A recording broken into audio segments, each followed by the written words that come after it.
be speaking on the importance of the Sankirtana movement today. Maharaj also has a book about the nature of bhakti. We have a number of copies here. If anyone would like to take a copy home, please get in contact with me. And without further ado, Maharaj, please enlighten us in that way. Om Jnana Timirandasya Jnanam Jana Shalakaya Chakshun Militam Yena Tasmai Shri Gurave Namah Nam Shrisham Numapi Satyaputram Matrapsharupam Rupam Tasyagrajamaru Purim Matarim Gustavatim Radha Kundam Girivaram Maho Radhika Madhavasam Prapto Yasha Pratita Gripaya Shri Gurum Tannatasmi Vancha Kalpatarubhyascha Kripa Sindhubhyai Vacham Patitanam Pavanebhyo Vaishnavebhyo Namo Namo Nikhila Shruti Mole Ratnamala Dyuti Nirajita Padapankajanta Aji Mukta Kulairupasyamanam Paritashram Harinam Samshayami Anarpita Charim Chirad Karunayavatirna Kalam Shamarpaitamunnatachvalarasam Swabhakti Shriyam Hari Purata Sundara Dyuti Kadamba Sandipita Sada Hridaye Kandaresh Puratu Bhasachinandana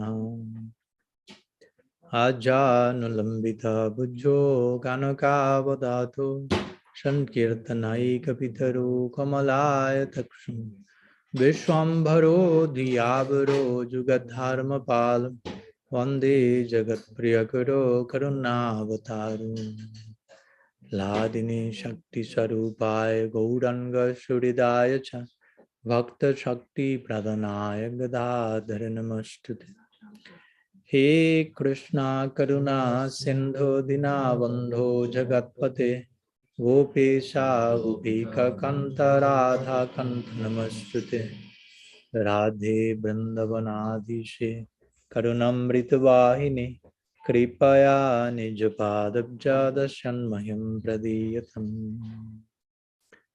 Bhaktya Bhina Aparadha Lakshaya Shipta Shakamaditarangamadhye Kripa Mayitvam Sharanam Prapanam Brinde Maste Charanarabindam Brinde Maste Charanarabindam Srila Gurudev ki jai, Sriman Mahaprabhu ki jai, Shri Harinam Sankirtan ki jai, Gaur Bhakta Vrinda ki jai, Gaur Praman. Oh. Okay. Yeah.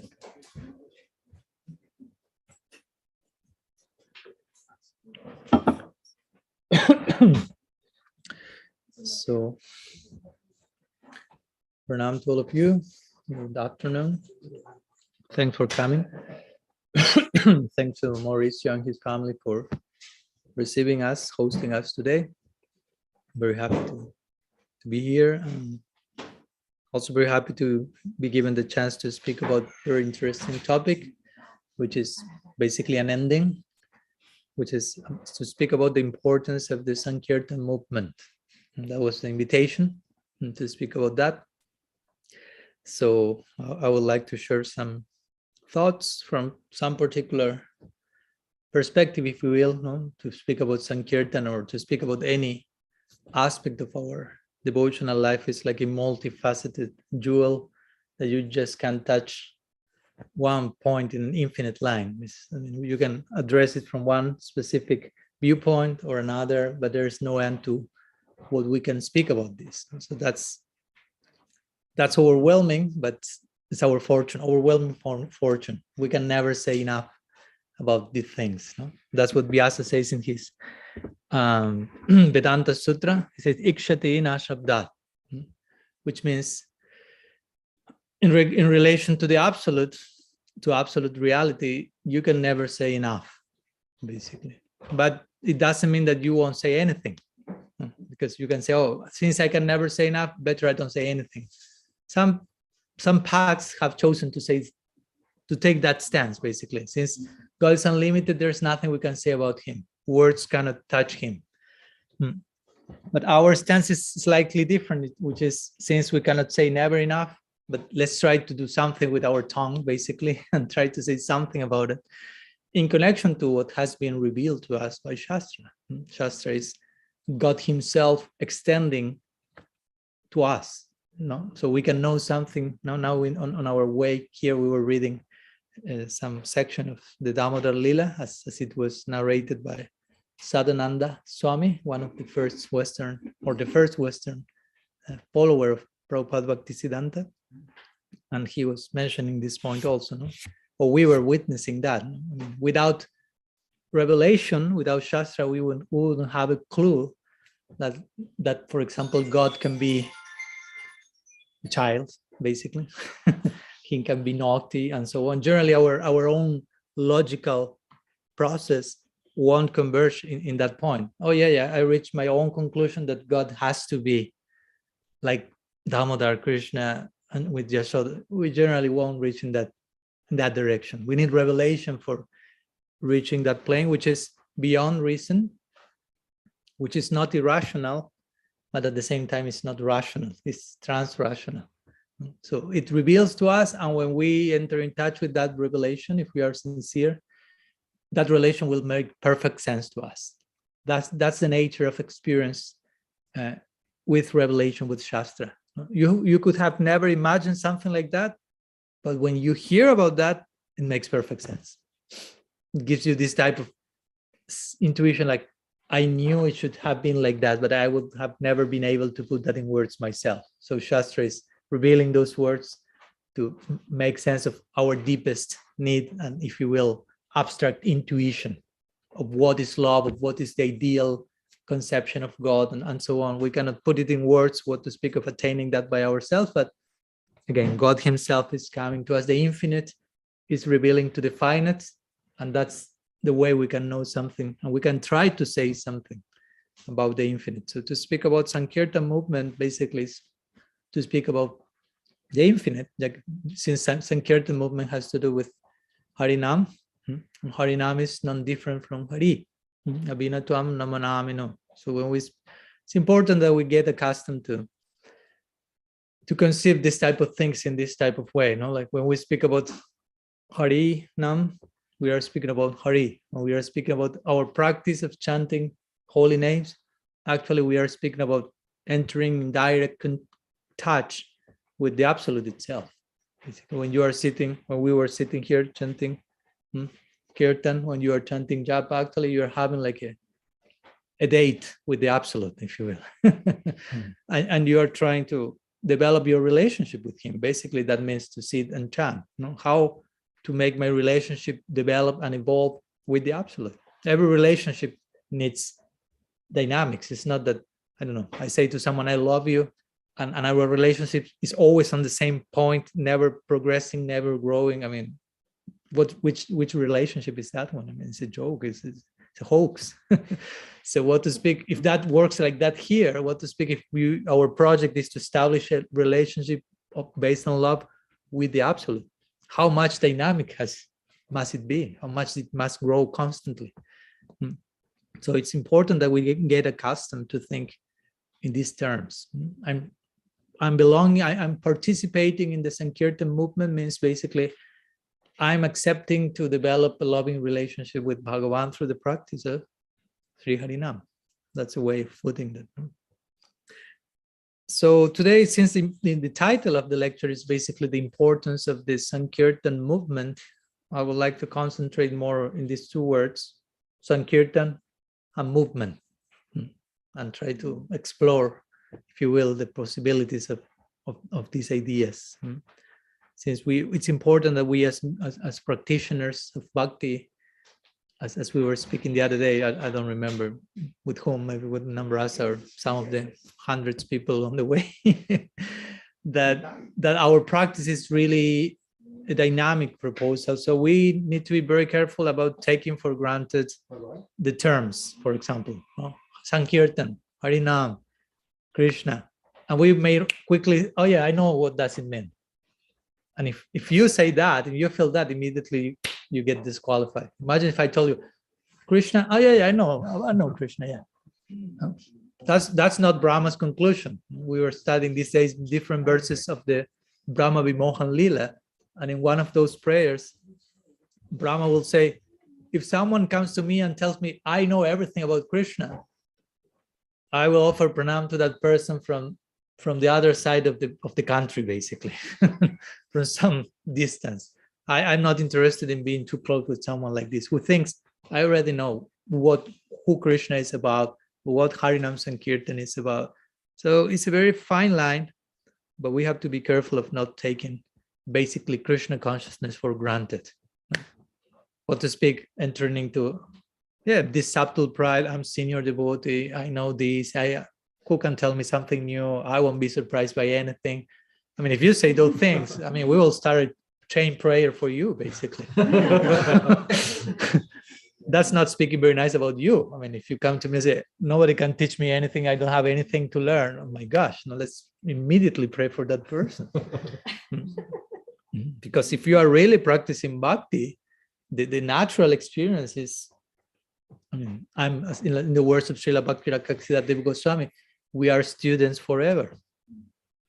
There's no point that you will ascertain yourself, I'm a master now. I know what it, I mean, the more you get closer to the infinite, the more you realize there's no limit to progress. Srila Maharaj will say that. That's a very overwhelming experience that it's not easy to deal with. Try to imagine, he said, you're approaching the infinite. That means the closer you get to the infinite, the closer you realize there's no limit to how much I can grow, progress, know, and so on. So you will always be in that situation for eternity. You will never be able to ascertain, now I know.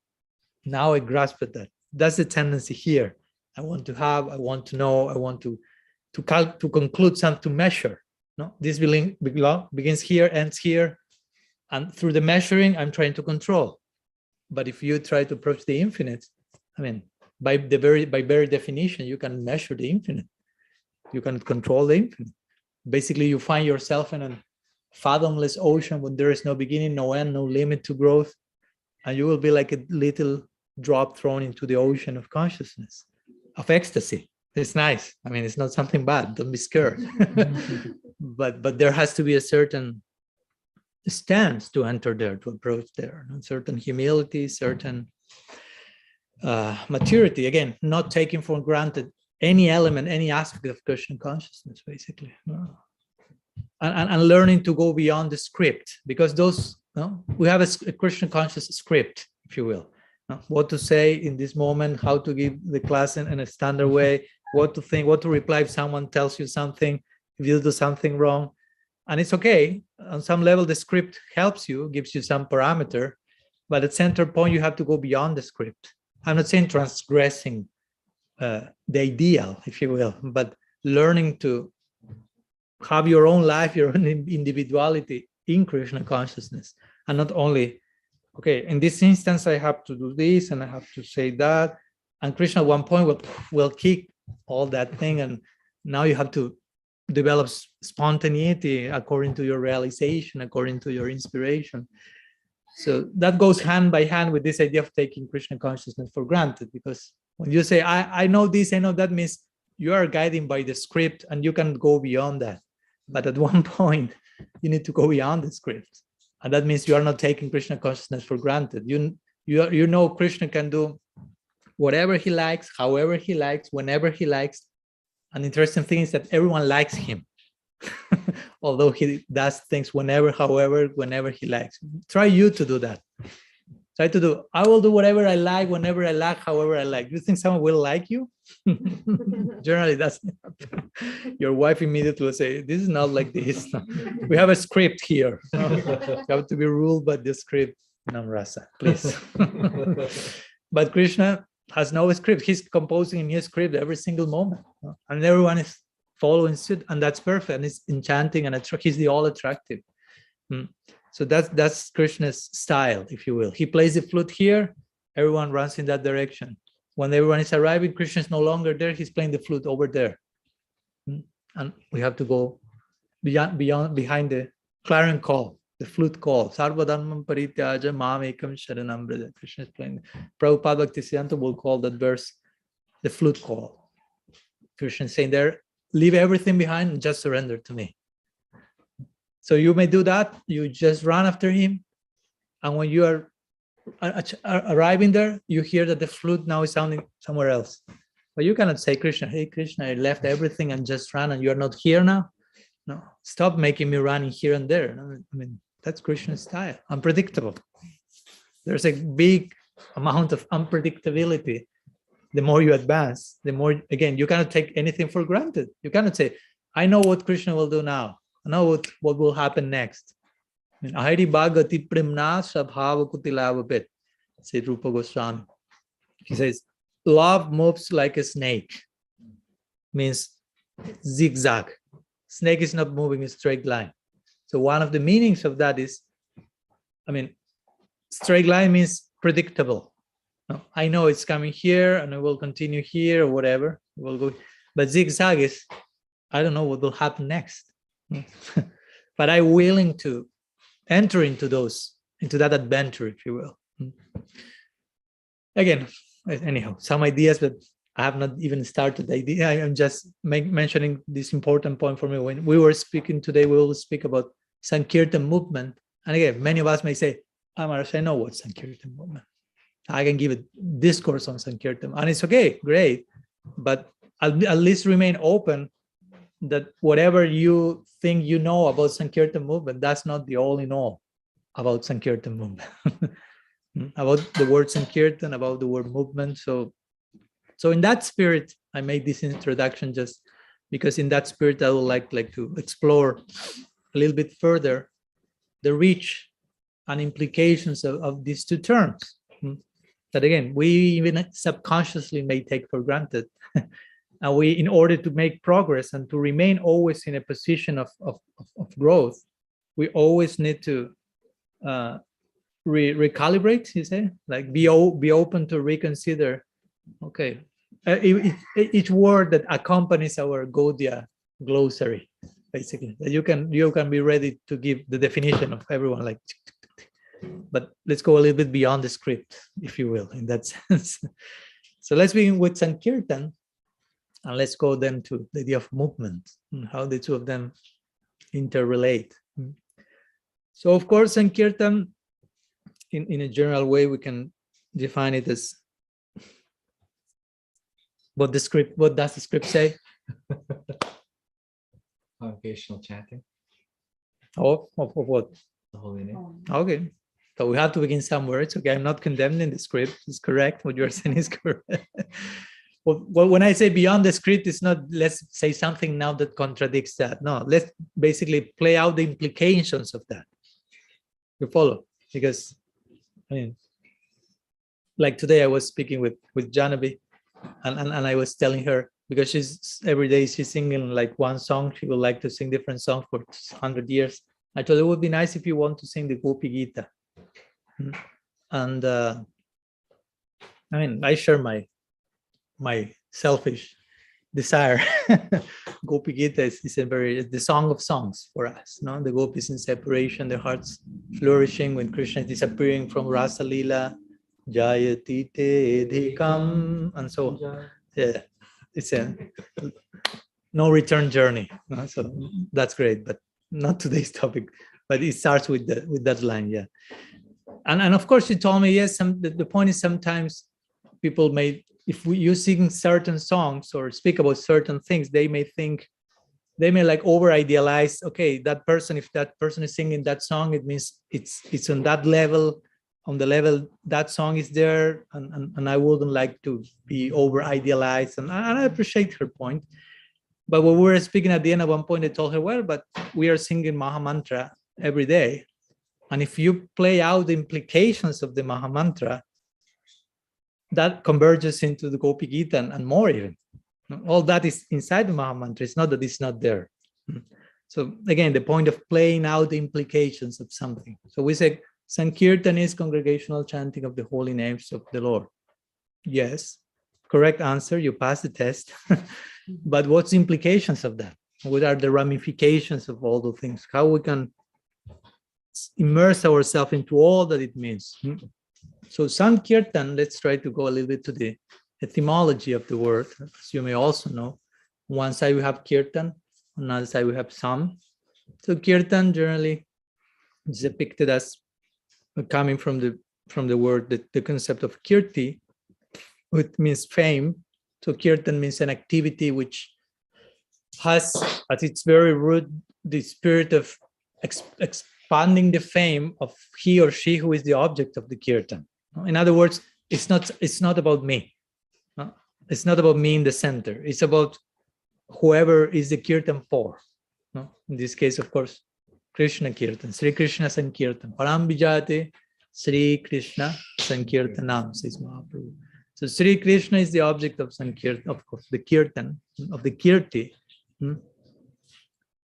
So very briefly, I'm refining that. And on the other side, Sam carries different ideas, basically the idea of collective practice, Sangha, Sangha Kirtan, Sam Kirtan is Sang, it's an abbreviation of Sangha.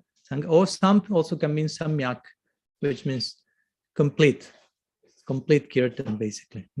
So in the sense of Sangha Kirtan, it has to do, Sankirtan is a kirtan that implies congregational chanting, congregation, other people is taking part of that, quantitative participation. And Samyak or complete kirtan, it means basically a practice in which oneself is completely offered. It's not so much in that case about quantity, but the quality of the offering. And of course, ideally, the two have to be there. It's not just, let's bring one, of course, qualities on top, but generally for us to invoke quality, quantity also can help. Sadhu Sangha is inspiring to increase our own personal individual offering. So regarding this idea of Samyak in Sankirtan, or Samyak means complete, and complete implies complete offering of oneself. The main point here, let's begin with something very basic, is the chanting should not be enacted from an egoic perspective, from an self-centeredness, basically, or for a position of independent doership. I am the doer. Basically, that's ahamkara.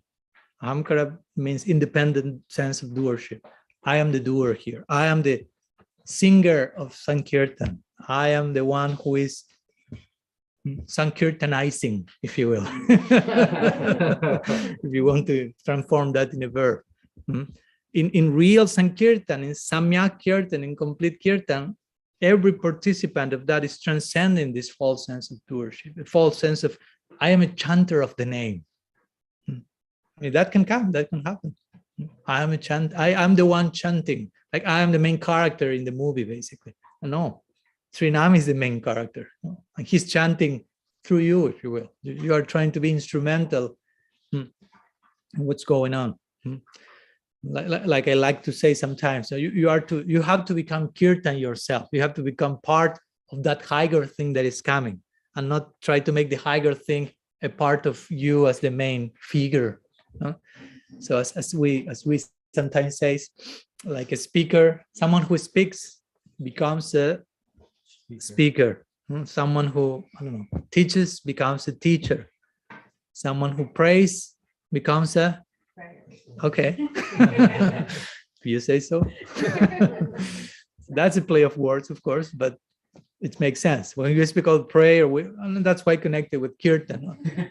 Someone who engages in kirtan becomes kirtan, in other words. So you have to become one with the whole thing. It's not that you retain this separate sense of identity. I am the singer, the chanter, and kirtan is there, and I am here also. No, that has to dissolve in the ways of the divine sound. So someone who prays becomes a prayer.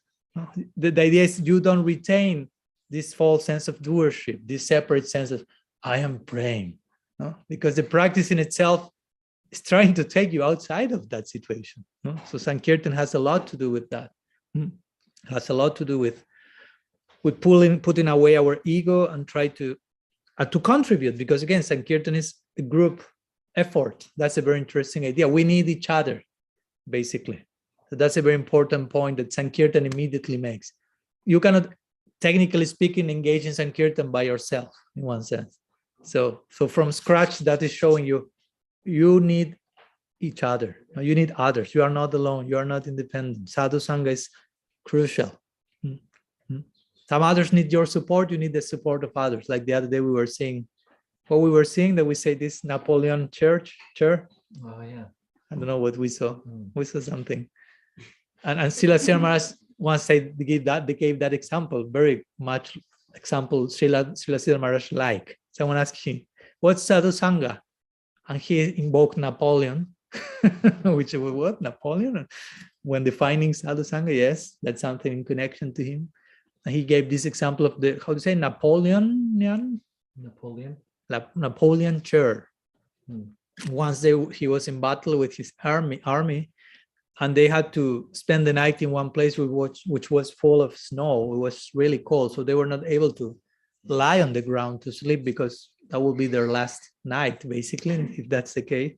So he devised this system, if you will, called it Napoleon Chair, and he said to one soldier, like, without chair, there was no chair actually. So he said, you put yourself like if you are a chair, not sit in this position, and the other one back, you be a chair to that person, and you the chair to that person. And he made the circle, so everyone was being the chair of someone and was receiving someone as their chair. I mean, so each one was giving support and receiving support to each other, and they were able to spend the night sitting in that way and surviving that particular cold night. No? So it's like a bees in the winter. They all bunch together, and the queen stays in the middle. Okay, the expert is speaking here.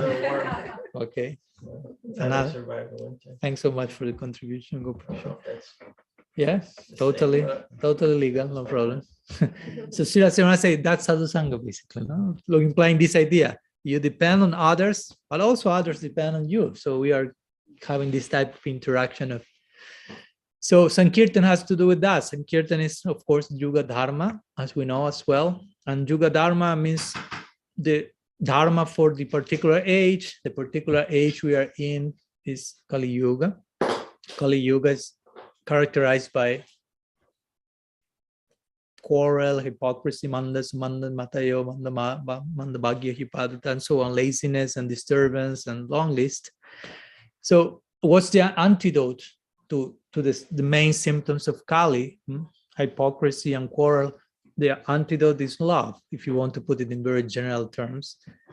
And how does love begin? Because also say love may sound too even hippie-like. No? The antidote is love. Okay, so in practical terms, how does love begin? It begins with cooperation. Let's cooperate with each other for one common ideal. That's how I will show my affection for you all.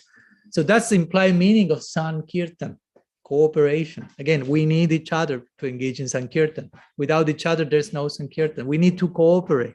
And cooperate is not only on the level of who plays kartal, who plays mridanga, I need some extra voice, but cooperation in what every one of you is offering. What you are pouring into the fire, if you will, on Sankirtan. Your own self is the offering, basically. You are the swaha. The grain of rice is just symbolizing you entering the fire. So that's the implied meaning of Sankirtan, because Sankirtan is not possible without cooperation. Again, external cooperation, but especially internal cooperation, surrender of the individual ego. Because if all of us come for Sankirtan with our own egos in hand, and let's try to become the center of the experience, I mean, which Sankirtan will you have? It will be constant conflict, and there will be no Sankirtan at all. So the cooperation is, okay, we acknowledge probably all of us have our egos on some level yet, but let's make our best to put them aside and to offer ourselves in the most authentic possible way for the pleasure of Hari, who is not different from Sri now. So, and it's not easy, but that's like the commitment of the participants for Sankirtan to really become yajna, if you will, to become a sacred moment. So that's an important point regarding, again, Sankirtan as a collective experience and a complete experience. And regarding the collectiveness, as I mentioned, there's cooperation, and the more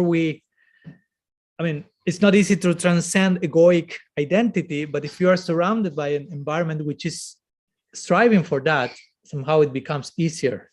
If I'm trying to transcend my ego and everyone else is trying to do the same, that will be more user-friendly for my individual situation. But if the environment is not cooperating in that direction, my ego can be strengthened, actually.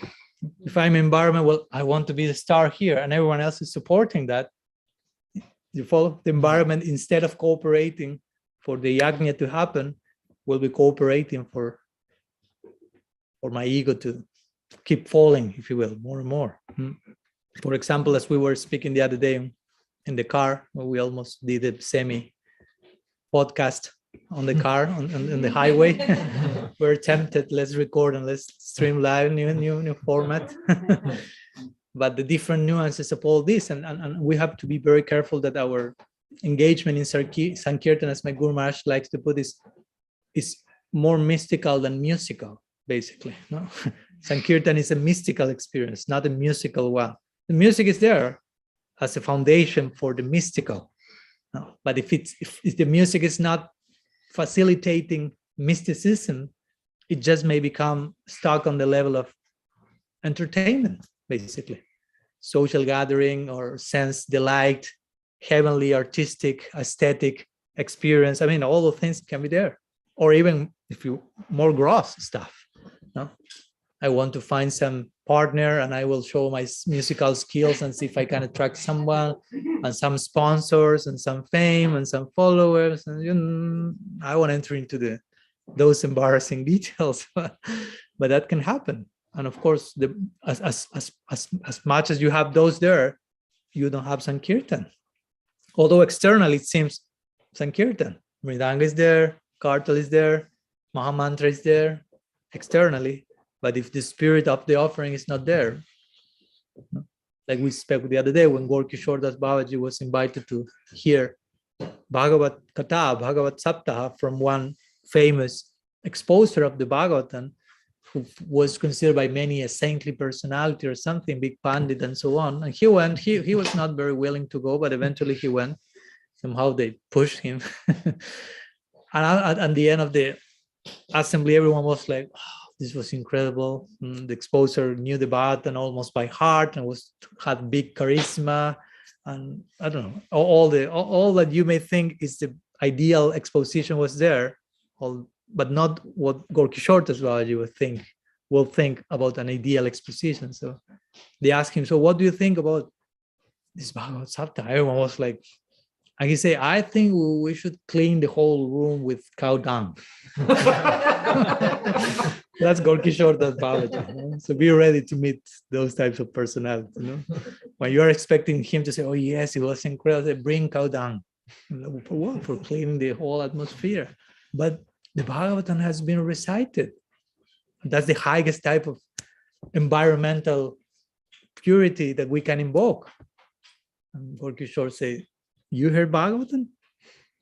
I only hear rupee. I never heard Bhagavatam in these days. He left. Like implying, yeah, on some level, yeah, the Bhagavatam is going on a very external level, but in this internal level, he could sense, now this person is making a business out of the Bhagavatam. So that's not Bhagavatam. And he's making a business to lead a life which is not aligned with the Bhagavatam. Because one thing is you receive some Lakshmi, but you are trying to lead your life according to the Bhagavatam. That's one thing. But if you are having a separate sense of identity, independent doership, apart from the Bhagavatam, and you are using that to retain your separate sense of identity, that's business. That's aparad, technically speaking. So it seems Bhagavat Katha, but actually it's aparad. It may seem Sankirtan, it may be Namaparad. We can use the name for other things. And of course, the name is no longer there. The name won't become something less. I mean, we become something less. The name remains glorious as usual, but we may end up cheating ourselves in the name of Sankirtan. So again, to participate in Sankirtan is not just, how to say, a musical affair, something that has to do with entertainment, but to really offer ourselves in the most tasty way for the pleasure of Bhagavan. Our tradition is an ego-effacing tradition, as my Guru Maharaj will say. No? It's ego-effacing. It's not just, we are not promoting a mere religious affiliation, but try to transcend your ego and try to develop a real eternal identity. Mahaprabhu is saying that. I'm not saying that. I told you we will go beyond the script, but I hope you don't think, oh, Maharaj is creating Siddhanta or whatever. No, I hope you don't think that. Mahaprabhu himself saying that when he starts his Shastakam, when he's enumerating the 7 effects of Sri Harinam, first thing he says is what? You know that one. Chetu Dharpanam Arjanam Bhavamaha Davagni Nirvapanam. But the first effect is Chetu Dharpanam Arjanam. He's saying that. It means you have to clean the mirror of your chitta. Chitta means, in nowadays language, I would say the subconscious. As in psychology, they speak about the subconscious. That's basically the chitta, like the storehouse for all the impressions that actually are dictating your different movements. Even you are not aware of that, basically. It's like how's it called? The place in, like we went today to Dinabandhu, and behind the house were another small Shed. The shed, where you put all the stuff that you don't know where to put. Let's throw it in the shed. So your subconscious is like the shed, basically. You throw that there. Of course, at one point you don't even know what's in the shed, no? And you even start to think the shed starts to take a life of its own. No, so many things put there. You start to hear voices. Someone wants to. I used to become afraid to go to the shed. No, I throw that in the. I don't know if I want to enter there. So that's kind of the chitta. No? That shadow-like side of our subtle body. Sometimes we don't want to know what's going on there. We just throw stuff into that part, and okay, I continue like nothing is going on. But at one point, the shed will explode and a dragon will come from that. You have to deal with that. So that means chitta, the shed. The Mahaprabhu is saying, Cheta Darpana Marjana, deal with your shed. Deal with the dragon. He's saying that. I'm trying again to play out the implications of the line. Clean the mirror of the chitta means confront the dragon, confront the monster that is below the carpet or whatever. Sankirtan, that's the first effect of Sankirtan. That's not the goal of Sankirtan. That's like the foundation, like implying if you don't have the integrity and authenticity to do that, we cannot speak about all the 6 effects that follow, that are completely positive and ecstatic and pratipadam purnam brita sadhanam and so on, sarvatma snapana. Chetadarpanam Arjuna, go to the shed. Be courageous enough as to understand when I'm sitting to chant, I'm trying to deal with that reality also. It's not just, again, let's have some fun and musical entertainment. And that was my Sankirtan. And Harinam himself will ask you, and what about the shed? You follow. So if you are not aware of those things, you may even be using Sankirtan to avoid the shed and to create some distraction so you don't have to deal with that reality. But the first thing Mahaprabhu said, the very first effect of the name, of the chanting, should be work on your shed, shadow working, as they say sometimes.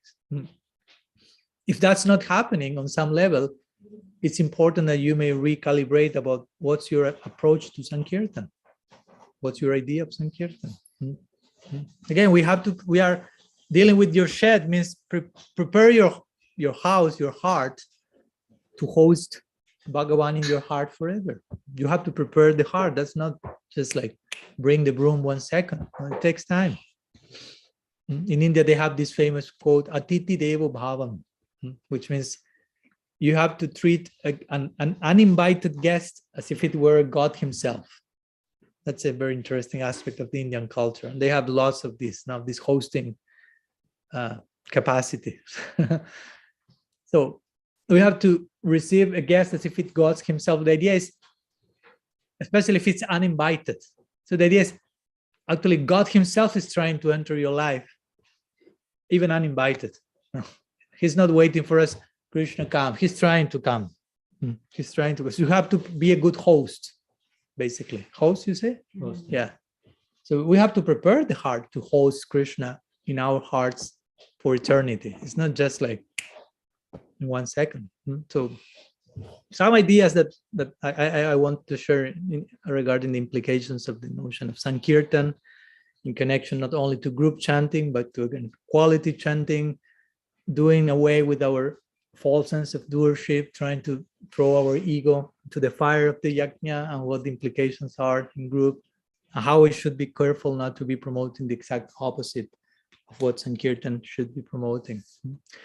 So some words about movement now, the importance of Sankirtan movement, because sometimes we tend to interpret words very quickly in certain words, and for some people movement is mostly like seen as a, I don't know, even as an institutional affair. I belong to this movement. Yes, okay, but what's the idea of movement? It's just an institution, it's a brick, it's a building, or it has to do with something more, alive. And of course, it has to do with something more alive, especially our movement, Krishna consciousness movement. As I always like to say, we actually never join, we do not join an institution, we join a heart that happens to be in an institution.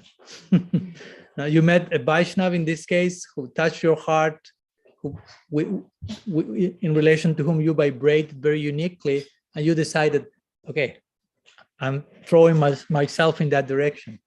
But you didn't join, hopefully, in the beginning for some institutional concern or something, but because there was one heart vibrating there, beating there, that made your heart beat in a special way.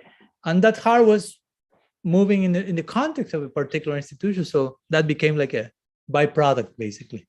But you don't join the institution, you join the heart that is beating in that institution, or the hearts that are beating there. So when we say movement, Sankirtan movement or Krishna consciousness movement, we are not speaking as institution. Institution will be there, of course. It's like the, how do you say, the container to bring the content, the glass bringing the water. So of course there has to be some institutional glass, institutional container, but the content is the purpose of the container. So for us, the idea of movement, joining a movement, participating in the movement is something really, really personal. Really, again, we are personalistic people. Our school is pro-personalism. So be very careful of, in the name of being part of a personalist group, promoting impersonalism. That can happen. You don't need to say Soham, Aham Brahmasmi, Sankaracharya ki jai. You don't need only to say those things. If you are not personal enough, if you are not concerned about heart-to-heart connection and dealings, in some way you are promoting Mayavad, if you will. When Srila Prabhupada founded ISKCON, and they were writing like the legal papers and rules for the whole movement. At one point he said, he wrote something, he said, the main idea here is that the whole institution, the whole movement, the whole society has to be ruled by love and trust. That's the gist of all this long list of rules that I have to write because of whatever legal stuff. The gist of that is ruled by love and trust. And he said, if at some point love and trust becomes compromised, all the effort we're making to construct this, we have to make that same effort to dissolve all this. If it's no longer promoting love and trust, like making the point of, we will have some big structure, no problem, but do not lose sight of the spirit of that. If the spirit is lost, you can win the world but lose your soul, in the words of Christ. No? So basically this Sankirtan movement yeah, it's a movement. We can speak in terms of externals and institution and buildings, but the movement starts always inside. There has to be something moving inside, some heart beating, as you mentioned, and that inner movement will take us to the external movement, if you will, to the form of the movement. Srila Rupa Goswami, the pranam mantra that we offer to him, points to this direction. No? What does it say? Sri Chaitanya Manavishtam Stapitam Yena Bhutale Tvayam Rupa Kadamahim Dadati Shapadanti. This first part, Sri Chaitanya Manavishtam. The desires that were in the mind of Sri Chaitanya, Mahaprabhu's Manavishtam, Stapitam Yena Bhutale. He, Rupa Goswami in this case, he established those desires in the world. That's basically what this mantra is saying. Rupa Goswami took the mind of Mahaprabhu, the desires are in the mind, transcendental desires, transcendental mind. He took Mahaprabhu's mind and he kind of institutionalized Mahaprabhu's mind, if you will. He gave form to the desires of Mahaprabhu in the form of Gaudiya Sampradaya. Maybe he never opened, he constructed Govindaji temple, but he began to institutionalize our school, as my Guru Maharaj likes to say. The Goswamis did a soft institutionalization of the Sampradaya by writing books.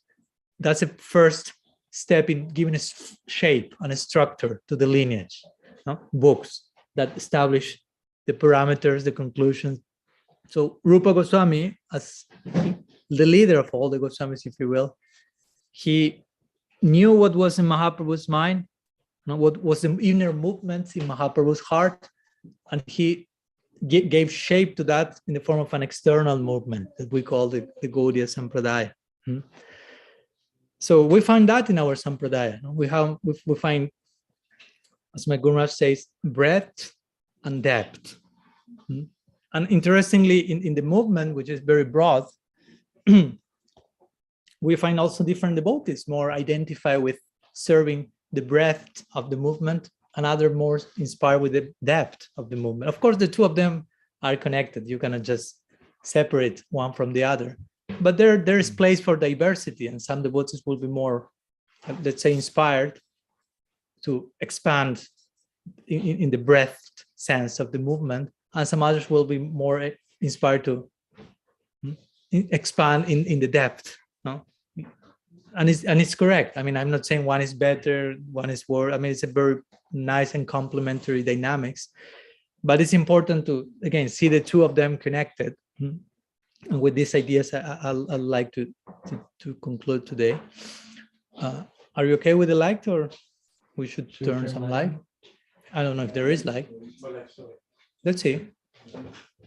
Yeah, I'm okay, just in your case. So, in other words, we have breadth and depth, or we have outreach, or we have inreach. So how this takes place in the figure of Mahaprabhu himself. Mahaprabhu himself is, if you will, the Ishtadeva of our Gaudiya Sampradaya. And of course, we know, I won't enter into the details of that today, as we spoke about Bhaktabandhava about that. Who is Mahaprabhu? Is Krishna, as my Guru Maharaj likes to put, in his most introspective moment. Krishna doing, how to say in English? Auto-analysis, self-analysis, like in psychology. No? Because he's thinking about trying to enter into the shoes of Radha's experience, and he's in a very contemplative, introspective moment. So lots of inreach, that's my point, in Krishna as Mahaprabhu. So that inreach that takes Krishna to appear as Mahaprabhu is creating so much outreach, in the form of his expanding Harinam Sankirtan, traveling around the world as a sannyasi. And it's so, but that outreach that Mahaprabhu is doing eventually takes him inreach again, back to the Gambhira for the last 12 years of his life, stops being a public figure and becomes totally absorbed in very deep mellows and relish in the main purpose for his descent. So it's a very interesting idea. Inreach begins with inreach, continues as outreach, continues as inreach. So we have this continuity in one thing and the other. As I like to say, we have the words achar and prachar. Achar means one's personal conduct or practice, and prachar means sometimes translated as preaching, but technically speaking, prachar is prachar. No, it's not translatable. Because if you analyze the etymology of the word prachar, includes the word achar, as I like to say. If you take out the word achar for prachar, you only have PR, public relationships. So if the so-called preaching is there's no proper practice, it's just some social affairs superficially.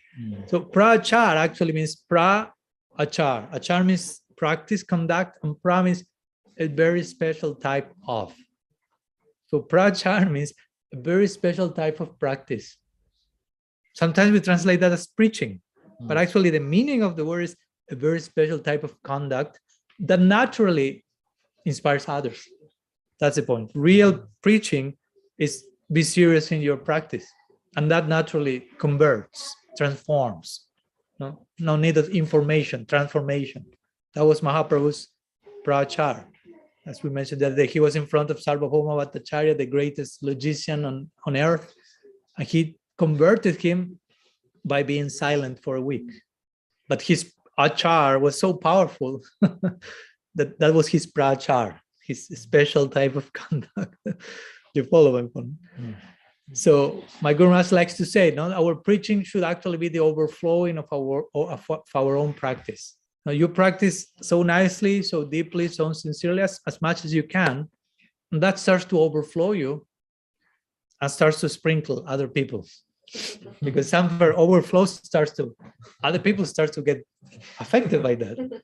You are so full that starts to affect others. That's the ideal way of sharing the message. Not so much I'm trying to convince you, I'm trying to impose something that you are against, but somehow or other I'm manipulate your psychology, and here you have, take the book.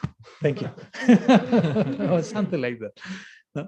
But if you are practicing, I remember my Guru Maharaj was, as you may know, very well known by the distribution of Prabhupada's books. Prabhupada himself referred to him once as the incarnation of book distribution. Yeah? And whatever that may mean, but the point is, he was well known by that. And many times he will tell devotees approach with him like, Maharaj, share the technique for your book distribution. No? Like, what's the password for that? No? Share like the secret of how you do it. And my Guru Maharaj was like, I have no technique. And it's not that I'm like learning some techniques of how to speak to people and look at the eyes and move the hands. And I'm just trying to practice seriously, to go deep into the books I'm distributing, to get a feeling for the book. And once I have that feeling, I'm just sharing what I feel for the book to others. That's my secret, he said. I mean, I have no other like calculated methodology. It's just I try to immerse myself in practice and Shastra, and then just try to share the outcome of that with others. And well, it seems it works. So that's again, achar, prachar. In the words of Prabhupada Bhaktisiddhanta, he will say, a Goshtyanandi is a Bhajananandi who preaches. Goshtyanandi is generally known as a preacher, and Bhajananandi is more like known as someone who is immersed in practice. Prabhupada Bhaktisiddhanta say, a Goshtyanandi, someone who shares the message, is a Bhajananandi who preaches. It's someone immersed in his practice, her practice, and who is extending that to others. So the main thing here is, to practice and to develop pure love for Bhagavan. With all respect, preaching is not the goal of life.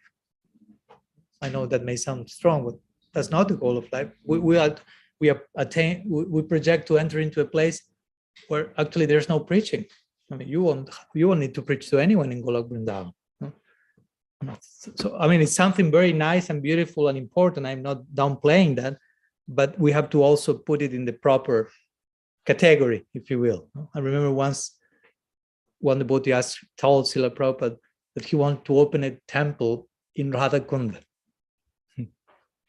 the highest of the highest places, as you know. And Prabhupada asked him, surprised, why do you want to open a temple in Radhakunda? And the devotee was surprised because at that time it's let's open a temple anywhere and everywhere. So the devotee say, I want to open a temple in Radhakunda. Prabhupada said, why Radhakunda? So the devotee was like shocked, like, well, Prabhupada, for preaching, he told him, like with all his naivete. Why in Radhakunda? And the devotee said, for preaching, Prabhupada. And Prabhupada said, no. He said, Radhakunda is not a place for ordinary things like preaching. Of course, he was not saying preaching is ordinary. He was saying in comparison to what's going on there, preaching, I mean, what preaching you have to do in Radhakunda? I mean, you go there to be just preached by the whole environment. No? You don't try to convert anyone. You go there to try to be converted a little bit. So you follow my point, no? So, so of course, that's important. And actually, our outreach should be done in such a way that it's nourishing our inreach. That's an important point also. We should practice in such a way that we feel inspired to share that with others, but we should share that with others in such a way that that's nourishing our inner practice also. The one has to take us to the other, and the other has to take us in an upgraded form back to the other, like in a cyclical way, basically. So for me, that has to do a lot with this idea of Sankirtan as, again, as a movement. Again, movement, we were speaking about movement just to get back on track. Not something that's only external, but internal. And the internal movement has to do with what I feel in my own self, what I practice, what my ideals are. And chanting also, since we are speaking, just to conclude, about practice and preaching, the chanting of Srinam is not only to be limited to a preaching tool or something, because sometimes we have seen the Buddha saying, okay, let's sing so more people come to the temple. And I'm not against that, but my point is chanting is also part of our own sadhana. We are chanting so we can purify ourselves, so we can, again, offer ourselves in love for Krishna. And chanting is service in itself. Also, I've seen the Buddha sometimes saying, I'm chanting and then I'm doing service, like two different things. But actually, chanting is seva in itself. And I will say, even the more you see your chanting as service, the more you will see everything else as service. And if you are not able to see your chanting as service, probably you are not able to see any other thing, all the other things as service as well, because chanting is the most important service. Srila Prabhupada said that in one purport of Chaitanya Charitamrita. The most important service that the disciple can offer his spiritual master is to chant his number of rounds and so on. No? So that's seva, that's service.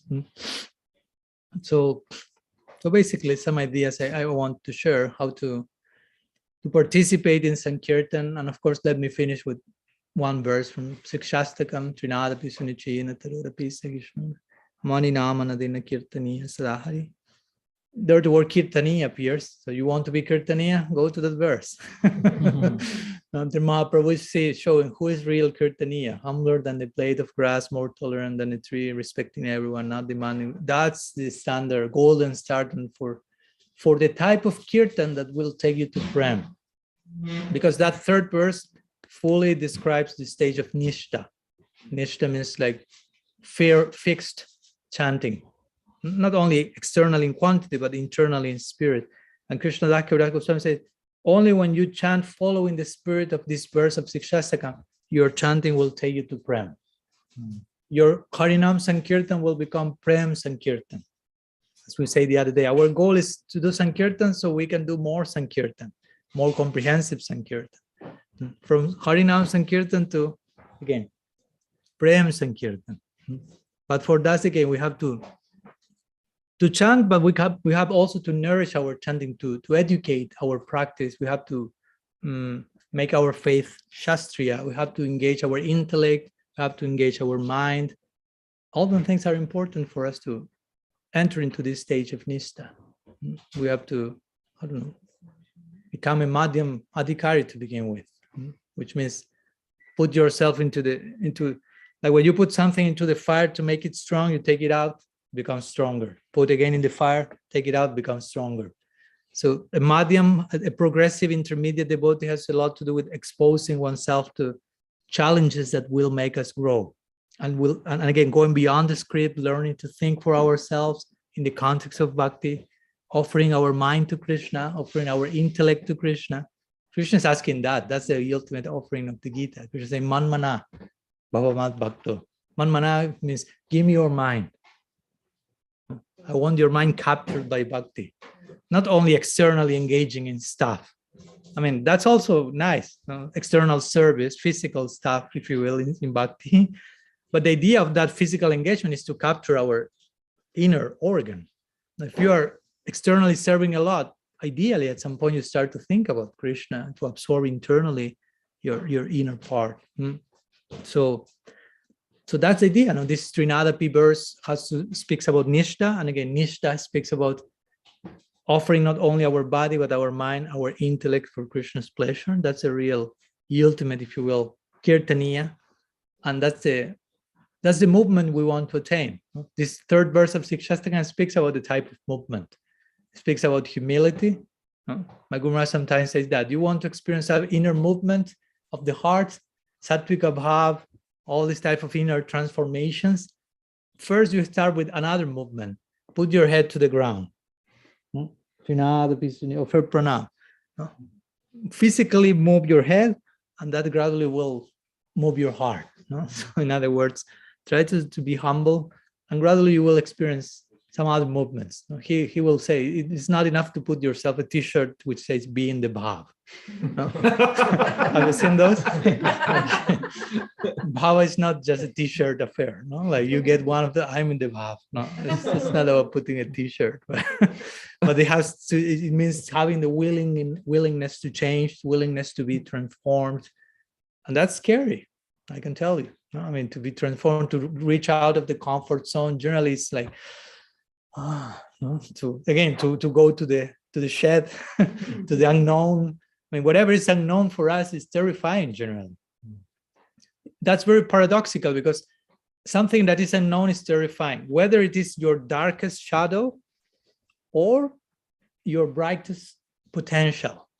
Your brightest potential is beautiful, but it's unknown to you. And only because it is unknown, maybe you are afraid of that.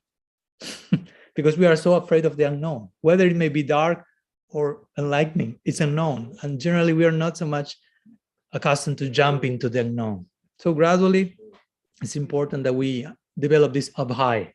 Srila Prabhupada received this name, like fearlessness in the context of the sadhus, and developing firm faith and trust. Krishna is protecting me, like the Gopas, when Agasura was there in Vrindavan, and the Gopas were there, and they saw this new. In the beginning was, wow, this new cave. We never knew it. We have to explore that one right now. Let's enter there.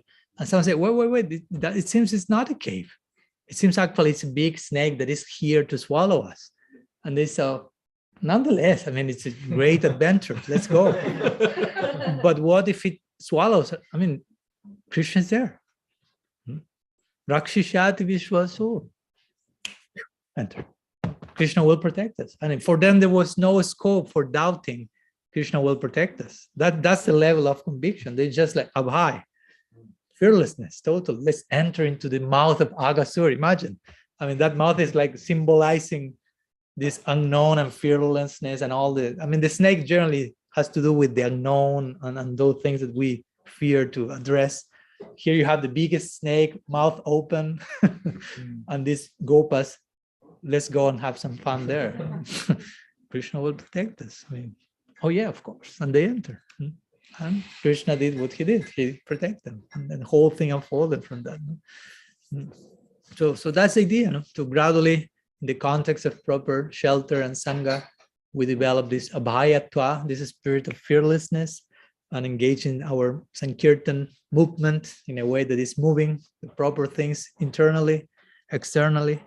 We can offer ourselves in a more and more comprehensive way in the sacrifice of the chanting for the pleasure of Hari, Guru, Vaishnava. So anyhow, some thoughts. I don't want to go too late or too long. And also, if I don't know if you have any questions. Also, if you have any questions, also we have some minutes for addressing any of those in connection to the topic, if possible. Those who are online as well, invited to present their questions if you have them.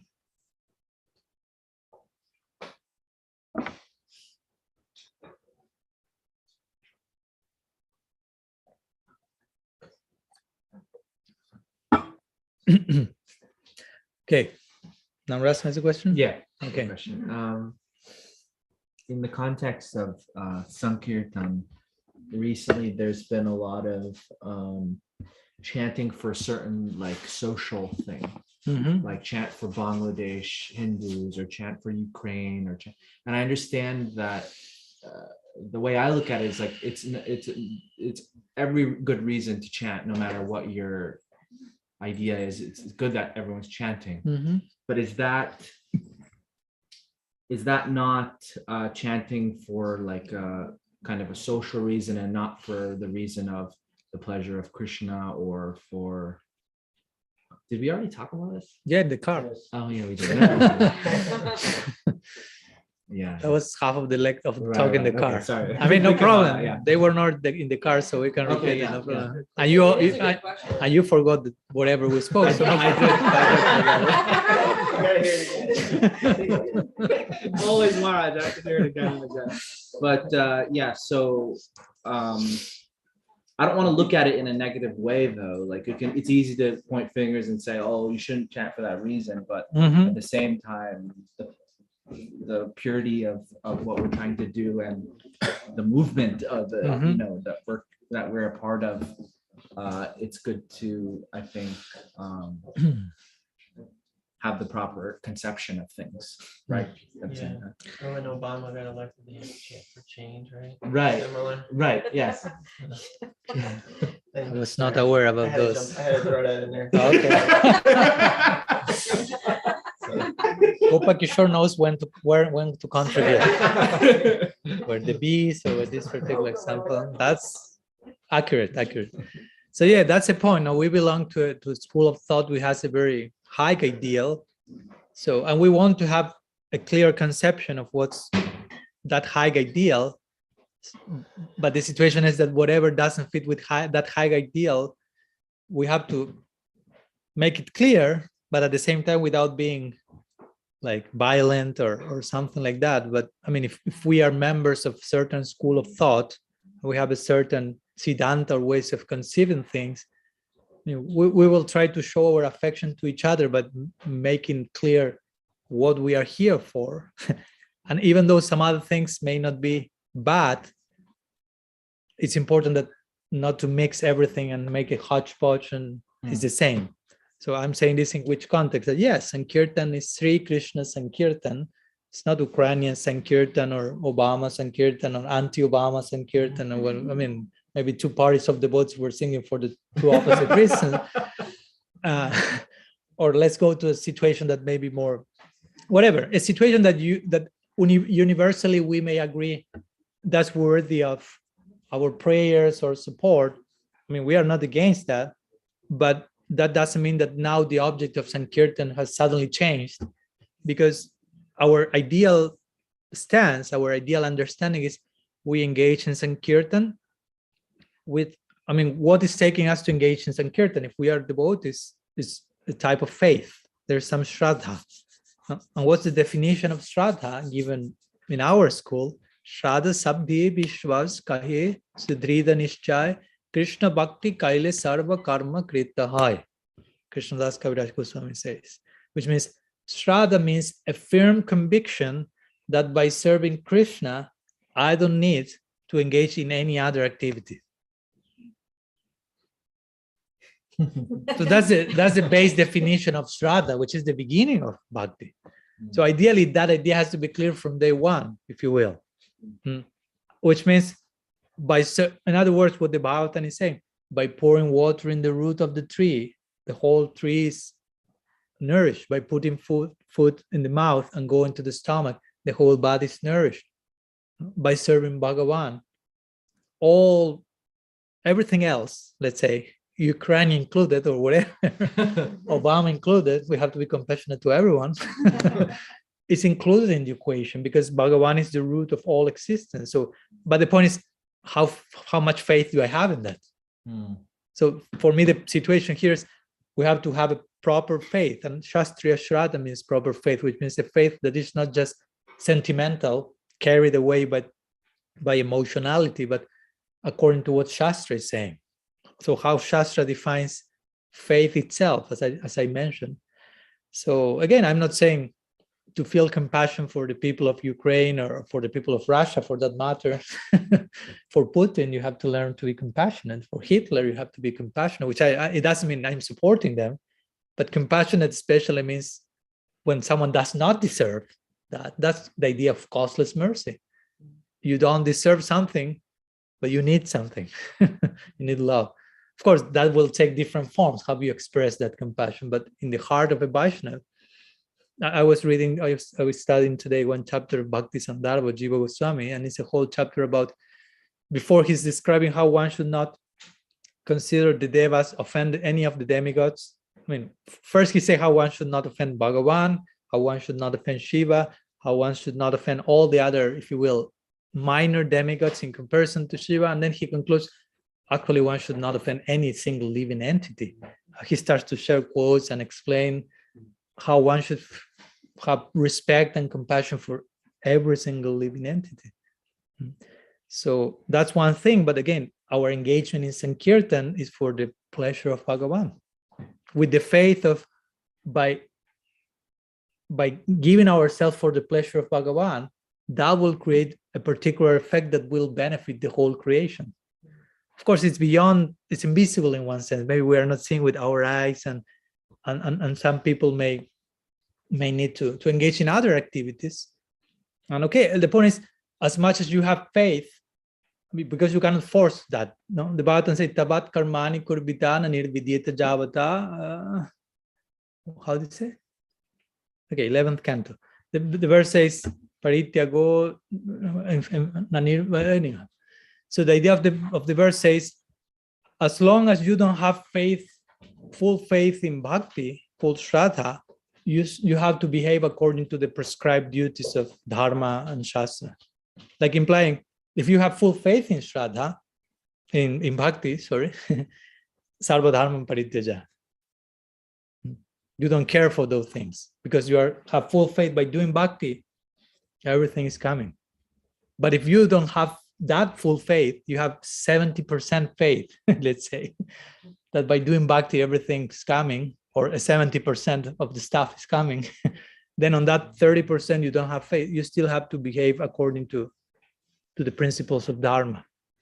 So the point here is, you cannot force people to have full faith in bhakti. So as long as they have faith, okay, they will behave accordingly. But if there's some lacking of faith, we may find things like this. And we are not condemning them. It's just a symptom of how these sensibilities come and, oh, I need to offer this for the people. It shows actually, I don't have full faith that if I do it for Bhagavan, that will even be better than for doing for, let's say, Ukraine, or whatever the case, no? And not for Krishna. But by pointing to Ukraine, I'm not including Krishna. By pointing to Krishna, I'm including Ukraine. You follow my point? Yeah. But some people may not have that faith, and we are not forcing that. We are not condemning that. But at least I will say one should lovingly try to, if they are Gaudiya Vaishnavas, try to share with them what their own philosophy is about. So they can be reoriented and they can find some ways of trying to help in other ways apart from chanting. If their faith is lacking and they need to do something else, it's okay. I mean, it's not that you are walking in the street and someone is dying and Hare Krishna, you continue. I'm pouring water in the root. You can be compassionate. There are many examples of Prabhupada Bhaktisiddhanta. My Guru Maharaj was that one devotee told they were on the rooftop with Prabhupada Bhaktisiddhanta, and some homeless people was walking in Kolkata. And the devotee told to Prabhupada Bhaktisiddhanta, Guru Maharaj, sometimes I'll feel sorry for those people. Like implying, I know it's wrong. He was feeling. No, I know sometimes I'm being carried by emotion and I feel sorry. I shouldn't. I know sometimes I feel sorry. Like implying I shouldn't, but I know. And Prabhupada Bhaktisiddhanta say, why only sometimes? Vaishnava is kripambudiya paraduka dukhi. It's a potion of compassion. So compassion takes different forms. So, but again, that doesn't mean that we will change the conception in our practice. And now the Sankirtan is, you can continue with your Sankirtan for Bhagavan Sri Krishna. And I don't know, for example, some God brothers of mine in Poland, now they are receiving, there are many Ukrainians going to Poland, I think more than 2 million at this point. And they are hosting lots of devotees who are coming from Poland to Ukraine, and they are making lots of arrangements for them to have shelter and food and work. And so they are doing something else apart from singing Sankirtan for the pleasure of Krishna. But they are not changing the idea of, okay, now a Sankirtan for this, but no Sankirtan for Krishna, but okay, they need this particular help, let's help them. So there's place for everything in their own department, if you will, no? Something like that. Okay, something else? Time to go to the shed. Do you join me? Srila Gurudev ki jai, Sriman Mahaprabhu ki jai, Shri Harinam Sankirtan ki jai, Gaur Bhakta Vrinda ki jai, Gaur Praman. Vancha kalpatarubhyascha kripa sindhubhyaiva cha patitanam pavanebhyo vaishnavebhyo namo namaha. Ananta koti vaishnava vrinda ki jai.